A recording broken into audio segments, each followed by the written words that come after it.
What's good, YouTube? It's your boy, Blue Blood Sports TV, back at y'all with another one.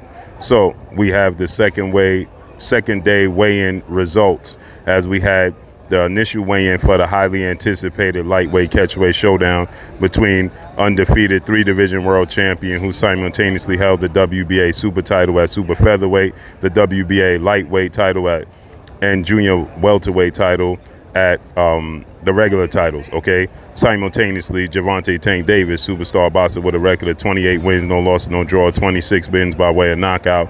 He is 28 years of age, 5'5", with a 67-inch arm reach.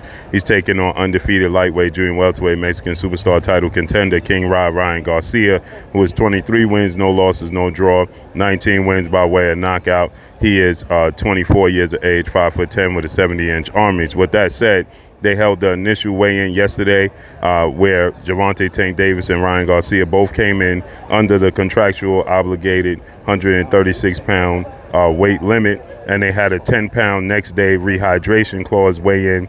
They adopted the IBF rules, and shockingly, the weigh-in usually for the IBF the next day you can't gain more than 10 pounds, meaning that these two fighters could not be more than 146 pounds. But it's usually 9 o'clock in the morning the next day. The IBF, the International Boxing Federation, that's how they operate. But in this case, they had the second day weigh-in at 11:30. Okay, a very late weigh-in. This is what Oscar De La Hoya and Bernard Hopkins was complaining about, that they had such a late weigh-in, which means Ryan Garcia, who's 2 years and 2 fights removed from fighting at 135. Essentially, this fight is at 135, and Ryan Garcia is 2 fights and 2 years removed from doing so.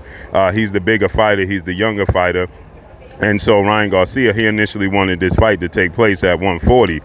He did not want the fight to take place at 135, but Gervonta Tank Davis, being the A side, he pushed for the fight to be at 135, and they settled on the catchweight of 136 with a 10-pound rehydration clause. So with that said, we have the results as Gervonta Tank Davis has come in at 144.1, and Ryan Garcia has come in at 144.9, okay? So Ryan Garcia is a pound and 1.1 pound under the weight, and Gervonta Tank Davis is almost 2 pounds under the weight, okay? So we know Gervonta Tank Davis is not a big guy. He's not a big fighter. You know, he's 5'5" with a 67-inch arm reach. Ryan Garcia is 24 years of age. He's still growing. He's 5'10". He's filling out. He has a very, very big frame for lightweight division. So with that said, you know, I'm shocked that they had this late weigh-in, you know, for this fight. You know, the fact that, you know, usually you want to have an early next day weigh-in.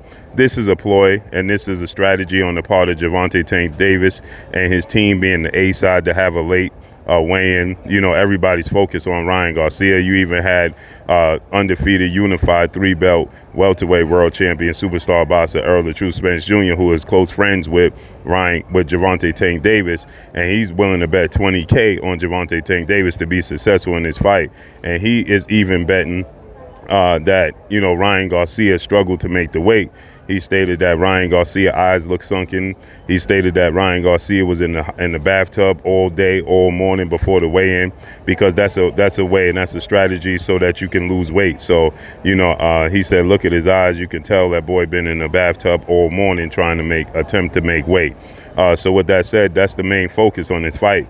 If there was no catch weight, if there was no rehydration clause, the main focus of this fight would be the fight itself. But because there is catch weights, because there is rehydration clauses, the focus on this fight is, can Ryan Garcia, who is a big kid, he's never missed weight, but can he actually make the weight and comfortably be, you know, the best Ryan Garcia we possibly could see in the fight?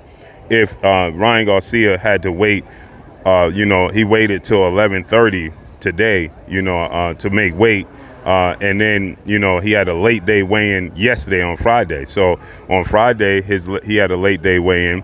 They didn't weigh in till after 3 o'clock, so that was 6 o'clock on the East Coast, 3 o'clock on the West Coast, and today they didn't weigh in till 11:30, which is 2:30 on the East Coast, and obviously 11:30 on the West Coast.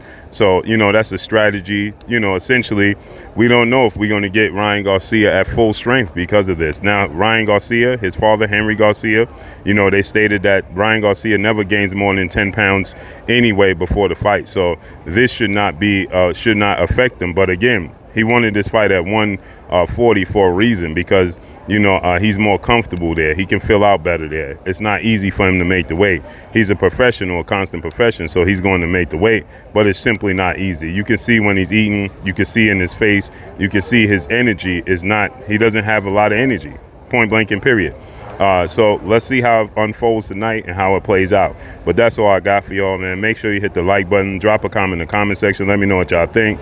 Y'all already know what it is. It's your boy Blue Blood Sports TV. Hate, like, comment, and subscribe. Follow me on Instagram at Blue Blood Sports TV, all one word. Y'all already know what it is, man. It's your boy Blue.